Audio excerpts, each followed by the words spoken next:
Channel पे। Student, last lecture में हमने वेलोसिटी टाइम ग्राफ को डिस्कस किया था।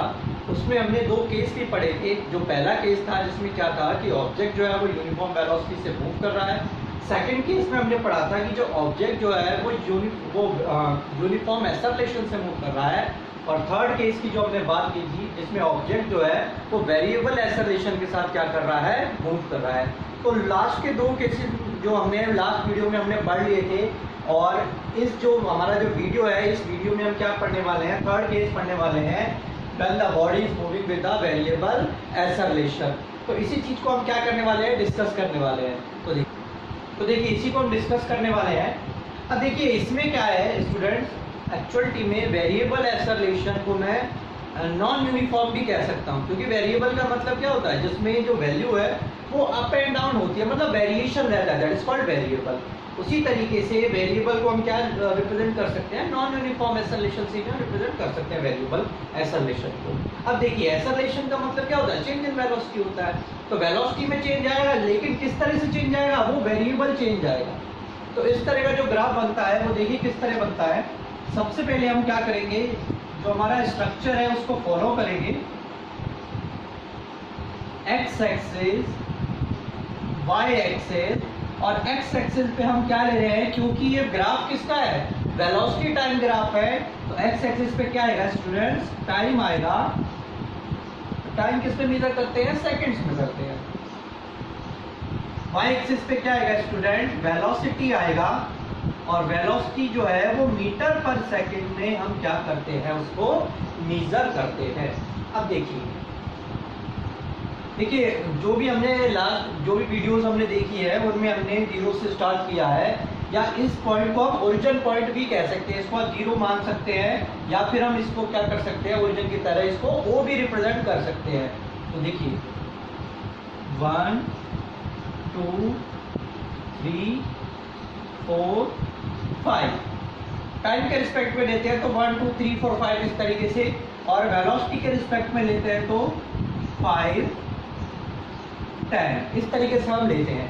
इस पॉइंट को क्या माना जाता है, ये ओरिजिन पॉइंट माना जाता है, जहां से ऑब्जेक्ट क्या करता है, स्टार्ट करता है चलना। अब देखिए क्योंकि बॉडी क्या है, वेरिएबल एक्सेलरेशन है, तो देखिए वेरिएबल एक्सेलरेशन का जो ग्राफ है वो इस तरीके से बन जाएगा। ठीक है स्टूडेंट, ध्यान रखिएगा, वेरिएबल एक्सेलरेशन का ग्राफ जो है वो इस तरीके से बनेगा, वेरिएबल एक्सेलरेशन का। अब देखिए इसमें मैं आपको दो पॉइंट बताने वाला हूँ। सपोज कीजिए एक ऑब्जेक्ट, एक पॉइंट है हमारा P पॉइंट, और एक पॉइंट है हमारा Q पॉइंट। हमारा जो ग्राफ है इसमें हमने दो पॉइंट मेंशन किए हैं, पहला पॉइंट है P और दूसरा पॉइंट है Q। इसको हम थोड़ा सा इस तरह कर देते हैं और इसको इस तरह कर देते हैं। तो देखिए ये एक एंगल बन रहा है और ये भी एक एंगल बन रहा है। स्लोप है, स्लोप का एंगल क्या होता है, थीटा होता है। इसको हम थीटा, इस वाले एंगल को हम क्या रिप्रेजेंट करते हैं, θ1 करते हैं, और इसको क्या करेंगे, θ2 कर देंगे। इस तरह से हम रिप्रेजेंट कर सकते हैं। तो स्टूडेंट मुझे एक बात बताइए, जो हमने एक स्लोप है, स्लोप पे हमने दो पॉइंट मेंशन किए हैं, P पॉइंट क्या है, Q पॉइंट क्या है। P पॉइंट का एंगल क्या हो गया, θ1, Q पॉइंट का एंगल क्या हो गया, θ2। अब आप मुझे एक बात बताइए, इन दोनों पॉइंट्स में P और Q में किसका एक्सेलरेशन ज्यादा रहेगा और किसका एक्सेलरेशन कम रहेगा, मुझे बात बताइए आप। तो देखिए हम लोग अच्छी तरह जानते हैं कि ग्राफ क्या है, वेरिएबल है, इस तरीके से क्या कर रहा है, वो मूव कर रहा है। तो Q पॉइंट का जो एक्सेलरेशन है वो P पॉइंट के मुकाबले क्या रहेगा, ज्यादा रहेगा। ये हमें दिखाई दे रहा है ना, देखिए ऊपर की तरफ मूव कर रहा है। एक्सेलरेशन क्या है, चेंज इन वेलोसिटी है। देखिए एक्सेलरेशन जो होता है वो change in velocity per unit time होता है। अब जैसे जैसे ऑब्जेक्ट ऊपर मूव कर रहा है उसकी वेलोसिटी में क्या आ रहा है, चेंज आ रहा है। तो जितना ज्यादा चेंज होगा उतना ही ज्यादा क्या हो जाएगा, एक्सेलरेशन हो जाएगा। तो हम ये कह सकते हैं कि Q पॉइंट का जो एक्सेलरेशन है वो P पॉइंट के मुकाबले क्या है, ज्यादा है। या हम ये कह सकते हैं कि P पॉइंट का जो एक्सेलरेशन है वो Q पॉइंट के एक्सेलरेशन से कम है। तो इस तरीके से हम क्या करते हैं, वेरिएबल एक्सेलरेशन का जो ग्राफ होता है इसको इस तरीके से रिप्रेजेंट करते हैं। तो स्टूडेंट हमने तीनों ग्राफ को डिस्कस किया है। दो ग्राफ जो है वो हमने लास्ट, दो केस जो है वो हमने लास्ट लेक्चर में दिए थे। और ये एक केस हमारे पास बचा हुआ था, तो हमने इस लेक्चर में इसको कंप्लीट किया है। इसके बाद हम न्यूमेरिकल्स करेंगे, जो ग्राफिकल जो न्यूमेरिकल्स आते हैं, ग्राफ के ऊपर जो न्यूमेरिकल्स आते हैं उनको किस तरीके से सॉल्व किया जाता है, तो उसको हम क्या करने वाले हैं, डिस्कस करने वाले हैं। तो चलिए क्वेश्चन नंबर फर्स्ट की हम बात करते हैं, न्यूमेरिकल नंबर फर्स्ट। तो देखिए स्टूडेंट्स, हमारा जो नेक्स्ट क्वेश्चन है वो ये है, the graph in figure shows the position of a body at different times. एक ग्राफ दे रखा है आपको जिसमें कि बॉडी की पोजीशन है डिफरेंट टाइम के अकॉर्डिंग है। कैलकुलेट करना है, calculate the speed of body as it moves from, कहाँ से कहाँ तक स्पीड निकालना है हमें, A to B निकालना है, after that B to C निकालना है एंड C to D निकालना है। तो इस तरीके से हमें क्या दिया हुआ है, एक न्यूमेरिकल दिया हुआ है। तो देखिए फ्रेंड स्टूडेंट्स, ग्राफ को थोड़ा क्लोजली हम देखते हैं। ये हमारा y एक्सिस है, ये x एक्सिस है। x एक्सिस पे हमारे पास क्या है, टाइम दिया हुआ है। y एक्सिस पे हमें क्या दिया हुआ है, डिस्टेंस, जो कि किस में है, सेंटीमीटर में है। तो ध्यान रखिएगा, स्पीड जो निकलेगा उसका यूनिट क्या आएगा, सेंटीमीटर पर सेकंड। हमें कोई रिक्वायरमेंट नहीं है कि सेंटीमीटर को मीटर में चेंज करें, कोई रिक्वायरमेंट नहीं है, ठीक है। अब देखिए यहाँ पे क्या है, थोड़ा सा आपको कंफ्यूजन दे रखा है। ये कंफ्यूजन बहुत ज्यादा, आप देखिए यही मैं आपको सॉल्व कर रहा हूँ इस कंफ्यूजन को। ये जो पॉइंट है ओरिजिन पॉइंट, इसको नाम दिया है ए पॉइंट से हम क्या कर रहे हैं, इसको स्टार्ट कर रहे हैं। अब मुझे बात बताइए, टाइम जो है वो स्टार्ट कहाँ से हो रहा है, 2 से स्टार्ट हो रहा है। ध्यान रखिएगा, 0 से स्टार्ट नहीं हो रहा है, क्योंकि यहाँ पे 0 नहीं है, यहाँ पे क्या है, 2 है। मतलब ये वाला जो पॉइंट है इसको क्या, कहाँ से स्टार्ट कर रखा है, 2 सेकंड से स्टार्ट कर रखा है हमने। 2 3 4 5 6 7 8 9। और जो डिस्टेंस जो है वो कहाँ से स्टार्ट है, वो 0 से स्टार्ट। 0 से क्यों स्टार्ट है, 1 इधर है, 2 इधर है, 3 इधर है, तो 1 से नीचे क्या होगा, 0 होगा। तो हमेशा एक चीज ध्यान रखिएगा, ग्राफ को क्लोजली देखिए, समझिए कि जो टाइम है वो 2 से स्टार्ट कर रखा है और डिस्टेंस कहाँ से स्टार्ट कर रखा है, 0 से स्टार्ट कर रखा है। तो देखिए सबसे पहले हम निकाल रहे हैं फ्रॉम A to B। देखिए speed from A to B। A to B हम क्या निकाल रहे हैं, स्पीड निकाल रहे हैं। तो देखिए मुझे बात बताइए, स्पीड का फॉर्मूला क्या होता है, speed is equal to distance upon time taken. यही फॉर्मूला होता है, डिस्टेंस अपॉन टाइम टेकन। अब मुझे बात बताइए कि डिस्टेंस कितना आएगा। देखिए अगर मैं डिस्टेंस की बात करूं तो देखिए A to B कहां तक है, यहां तक है, मतलब 3 मीटर क्या है, डिस्टेंस है, और टाइम कितना है, 5। तो देखिए डिस्टेंस कैसे निकालता हूं मैं, डिस्टेंस का फॉर्मूला क्या बताया था मैंने, S2 - S1 upon T2 - T1। ये हमने किया था। अगर हम ग्राफिकल करेंगे तो क्या फॉर्मूला है, S2 - S1 upon T2 - T1। अब यहाँ पे T2 और T1 क्या है मैं बता रहा हूँ आपको। देखो S2 कहाँ से है, S2 जहाँ पे आपका B पॉइंट है, दैट इज 3। S1 क्या है, नीचे वाला डिस्टेंस कहाँ से स्टार्ट है, 0 से स्टार्ट है, तो 0 आ जाएगा। T2 कहाँ है, T2 कहाँ तक है B का, 5। और T1 कहाँ से स्टार्ट है, 2 से स्टार्ट है, कितना आ जाएगा, 3/3, दैट इज 1 सेंटीमीटर पर सेकेंड। समझ में आ गया आप सभी को। देखिए हमने क्या बताया है, स्पीड निकाला है कहाँ से, A से B की तरफ निकाला है। A से B का जो डिस्टेंस है वो कितना है, 3 है हमारे पास, टाइम कितना है, 5 है, 5 तक है। स्पीड का फॉर्मूला क्या है, distance upon time taken. Distance क्या आएगा, S2 - S1। इसको S2 मान लीजिए, देखिए इसको आप S1 मान लीजिए, इसको S2 मान लीजिए, ठीक है ना, इस तरीके से मान सकते हैं आप। और उसी तरीके से इसको T1 मान लीजिए, इसको T2 मान लीजिए, ठीक है। आगे बढ़ते जाएंगे तो T3 हो जाएगा, T4 हो जाएगा, इस तरीके से हो जाएगा। हम क्या कर रहे हैं, S2 - S1 मतलब 3 - 0, और T2 - T1 दैट इज 5 - 2, कितना हो जाएगा, 3/3, दैट इज 1 सेंटीमीटर पर सेकेंड। तो A to B का जो हमारा आंसर है वो क्या आएगा, 1 सेंटीमीटर पर सेकेंड। इस तरीके से क्या आ जाएगा, आंसर। अब हम बात कर रहे हैं सेकेंड पॉइंट की, that is speed from B to C। Speed from B to C। अब मुझे एक बात बताइए, वीडियो को पॉज कीजिए और B2C का स्पीड बताइए कितना आएगा, और फटाफट इसका जो आंसर है वो कमेंट बॉक्स पे डालिए कि B2C कितना आएगा। फिर हम क्या कर रहे हैं, इसको कैलकुलेट करके आपको बता रहे हैं। B2C का आंसर आप किस में डालिएगा, कमेंट बॉक्स पे डालिएगा। तो होपफुली आपने आंसर डाल दिया होगा। देखिए हम B2C निकाल रहे हैं।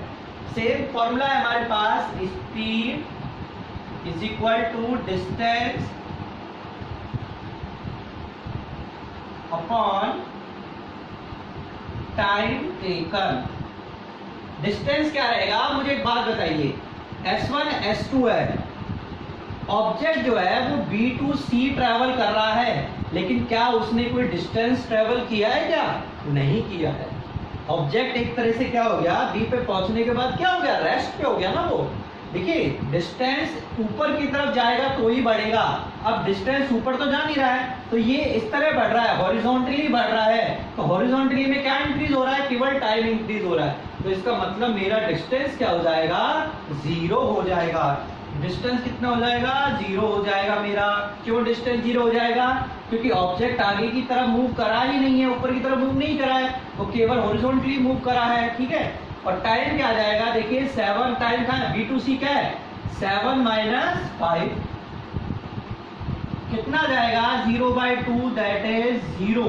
कितना आंसर आ जाएगा हमारे पास, 0। तो इसका मतलब B2C में स्पीड कितना आ जाएगा हमारे पास, 0 आ जाएगा। और हम बात कर रहे हैं थर्ड की। थर्ड में इधर कर रहा हूं, इसको मैं थोड़ा रब कर देता हूं जिससे कि आपको और अच्छी तरह समझ में आ जाएगा।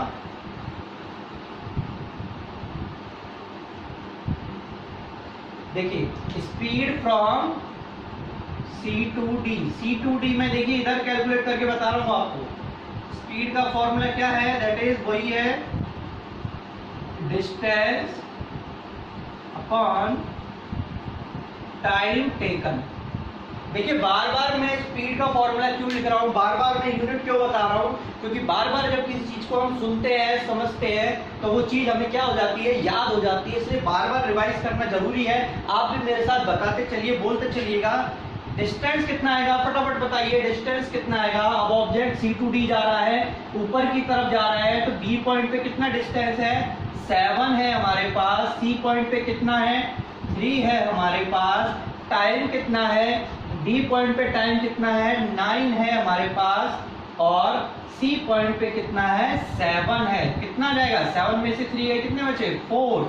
9 में से 7 है, कितने बचे, 2। कितना आंसर आ गया, दैट इज 2 सेंटीमीटर पर सेकेंड। तो स्टूडेंट्स हमारा जो आंसर आ जाएगा C2D को लेके वो कितना आ जाएगा, 2 सेंटीमीटर पर सेकेंड। इस तरीके से हम न्यूमेरिकल को क्या कर सकते हैं, सॉल्व कर सकते हैं। आप एक बार इसको देख लीजिए, इस तरीके से नोट भी कर सकते हैं, और इसके बाद फिर हम सेकंड न्यूमेरिकल्स की बात करते हैं। देखिए स्टूडेंट्स हमारा सेकंड क्वेश्चन है, the velocity time graph of N ascending passenger lift is given in figure. Velocity time graph हमें दिया है पैसेंजर का, लिफ्ट का। What is the acceleration of this, आपसे क्या पूछा है कि लिफ्ट का एक्सेलरेशन पूछा है। कब पूछा है, ड्यूरिंग द फर्स्ट 2 सेकेंड। अब देखिए ये आपका ग्राफ दिया है, ये एक्स एक्सिस है, वाई एक्सिस है। एक्स एक्सिस पे टाइम है जो कि सेकंड में मीजर करना है, मीजर है। और जो वाई एक्सिस पे जो हमारा वेलोसिटी है that is metre per second में है। अब देखिए इस तरीके से हमें ग्राफ दिया हुआ है, जो हमारा ये पॉइंट है इसको हम पॉइंट्स दे देते हैं, A, B और C। अब देखिए A to B, O to जैसे हम कह सकते हैं O to A जो जा रहा है वो उसका जो वेलोसिटी कितना है, 4.6 है। इसके बाद क्या हो गया, स्टॉप हो गया, इसकी वेलोसिटी बिल्कुल क्या हो गई है, बिल्कुल स्टॉप हो गई है। आफ्टर दैट क्या हो गया, डिक्लाइन हो रहा है। तो यहाँ पे देखो 3 चीजों के बारे में पढ़ने वाले हैं, पॉजिटिव, उसके बाद क्या हो जाएगा, नेगेटिव एंड 0 एक्सेलरेशन। तो तीनों एक्सेलरेशन इसमें हमारे क्लियर हो जाएंगे। देखिए सबसे पहले एक्सेलरेशन पूछा है इस फर्स्ट 2 सेकेंड, इसके बाद पूछा है सेकंड से 10 के बीच में इधर एक्सेलरेशन क्या रहेगा, और फिर हमारे पास पूछा है लास्ट 2 सेकंड में एक्सेलरेशन क्या रहेगा। तो देखिए सॉल्व कर रहे हैं हम। सबसे पहले आएगा एक्सेलरेशन फॉर फर्स्ट 2 सेकंड। भाई एक्सेलरेशन फॉर फर्स्ट 2 सेकंड, पहले 2 सेकंड के लिए एक्सेलरेशन क्या रहेगा। तो देखिए एक्सेलरेशन क्या होता है student, v minus u by T. Simple सा फॉर्मूला है v minus u by T. एक बात बताइए, v कितना है हमारे पास? 4.6 है। वेलोसिटी कितना है? 4.6 है ना। ओ से ए की तरफ ही तो यही तो है हमारा। वेलोसिटी कितना है? 4.6 है ना। और टाइम कितना है? देखो 4.6 माइनस 0 से स्टार्ट हो रहा है। इनिशियल वेलोसिटी कितना है? 0। फाइनल कितना है? 4.6 है। उसके बाद टाइम क्या है हमारे पास? 2 सेकंड के लिए निकालना है तो 2 आ जाएगा। कितना आ जाएगा हमारे पास? That is 2.3 metre per second square. Simple सा है। एक्सेलरेशन हमारा क्या आ जाएगा फर्स्ट 2 सेकंड्स के लिए? 2.3 मीटर पर सेकंड स्क्वायर। हमने क्या किया? v लिया। v क्या है? 4.6 है हमारा। फाइनल वेलोसिटी है। इनिशियल वेलोसिटी कितना स्टूडेंट? 0 है। टाइम कितना है? 2 है। तो एक्सेलरेशन क्या आ जाएगा? 2.3 मीटर पर सेकंड स्क्वायर। अब हम बात करने वाले हैं सेकंड पॉइंट की, that is between second and 10 second. देखिए एक्सेलरेशन क्या आ जाएगा इसमें? 2 सेकंड और 10 सेकंड के बीच में। मुझे एक बात बताइए, एक्सेलरेशन क्या है? v minus u by T. अब देखिए v कितना है? यूनिफॉर्म वेलोसिटी है, यहाँ पे यूनिफॉर्म वेलोसिटी से मूव कर रहा है। और आपको पता है यूनिफॉर्म वेलोसिटी में एक्सेलरेशन क्या होता है? 0 होता है। ठीक है ना भाई। यूनिफॉर्म मोशन से या फिर यूनिफॉर्म वेलोसिटी से ऑब्जेक्ट मूव कर रहा है तो एक्सेलरेशन क्या हो जाएगा? 0 हो जाएगा ना। तो चेंज इन वेलोसिटी क्या हो जाएगा? 0 हो जाएगा। अगर चेंज इन वेलोसिटी 0 हो गया तो एक्सेलरेशन भी क्या हो जाएगा? 0 हो जाएगा। तो v माइनस यू कितना है? 0 है। टाइम कितना लेंगे? 10 से 2 लेंगे। That means 10 minus 2, that means 0 by 8, that means 0। समझ में आ गया ना ये भाई? A टू B ऑब्जेक्ट जो है वो इंक्रीज नहीं हो रही है उसकी वेलोसिटी। वेलोसिटी क्या हो गई है? वो कांस्टेंट हो गई है। कांस्टेंट मतलब वो यूनिफॉर्म वेलोसिटी से कांस्टेंटली मूव कर रहा है। और अगर यूनिफॉर्म वेलोसिटी है तो चेंज इन वेलोसिटी क्या हो जाएगा? 0 हो जाएगा। और अगर चेंज इन वेलोसिटी 0 हो जाता है तो एक्सेलरेशन क्या हो जाएगा? 0 हो जाएगा। देखिए मैंने आपको क्या बताया था, ऑब्जेक्ट जब नीचे से ऊपर जाता है तो पॉजिटिव एक्सेलरेशन रहता है। चेंज इन वेलोसिटी 0 रहता है तो 0 एक्सेलरेशन रहता है। और ऊपर से नीचे जाता है तो एक्सेलरेशन क्या हो जाता है? Negative acceleration. और नेगेटिव एक्सेलरेशन को हम क्या बोलते हैं? रिटार्डेशन बोलते हैं। तो देखिए थर्ड केस को मैं इधर करने वाला हूँ सॉल्व। देखिए इधर हम सॉल्व करेंगे एक्सेलरेशन फॉर, इसकी जगह हम क्या कर देंगे? लास्ट कर देंगे। Last 2 second. भाई लास्ट 2 सेकंड के लिए तो निकालना है। तो देखिए a is equal to v minus u by t. ये आ जाएगा हमारा a is equal to v minus u by t आ जाएगा। अब देखिए v कितना है हमारे पास? बात बताइए, यहाँ पे वेलोसिटी क्या हो गया? एकदम कांस्टेंट हो गया। तो यहाँ पे वेलोसिटी क्या हो गया? अब यहाँ से नीचे की तरफ जा रहा है। तो जब भी कोई ऑब्जेक्ट जो है ऊपर से नीचे की तरफ जा रहा है तो उसकी इनिशियल जो वेलोसिटी हो जाती है वो क्या हो जाती है? 0 हो जाती है। ठीक है ना। तो ये वेलोसिटी क्या हो गई हमारी? 0 हो गई। और नीचे किस पे पहुंच रहा है? ये सी पॉइंट पे आ रहा है, नेगेटिव एक्सेलरेशन की तरफ जा रहा है। 4.6 आ जाएगा हमारे पास। अपॉन टाइम कितना आएगा students? 12 minus 10 that is minus 4.6 by 2 that is minus 2.3 metre per second square. तो हमारे पास जो थर्ड क्वेश्चन है, ड्यूरिंग लास्ट 2 सेकंड में एक्सेलरेशन कितना आ जाएगा? Minus 2.3 metre per second square आ जाएगा। देखिए एक बार फिर से बता देता हूँ। O से लेके A तक जो हमारा ऑब्जेक्ट है वो यूनिफॉर्म क्या कर रहा है? एक्सेलरेट कर रहा है। पॉजिटिव एक्सेलरेशन हो रहा है। A टू B क्या हो रहा है? 0 एक्सेलरेशन हो रहा है। वेलोसिटी में चेंज नहीं आ रहा है। और B टू C क्या हो रहा है? नेगेटिव एक्सेलरेशन हो रहा है, रिटार्डेशन हो रहा है। इसलिए हमारा आंसर क्या आ जाएगा? नेगेटिव में आ जाएगा। और नेगेटिव में आने का मतलब क्या होता है? रिटार्डेशन होता है। तो इस तरीके से स्टूडेंट हमने 2 क्वेश्चंस को आज क्या किया है? सॉल्व किया है। आपको हमने जो थर्ड जो केस था उसको भी हमने डिस्कस बताया है, आपको उसका ग्राफ भी हमने रिप्रेजेंट करना बताया था। तो होपफुली आपको ये लेक्चर जो है वो पसंद आया होगा, समझ में आया होगा।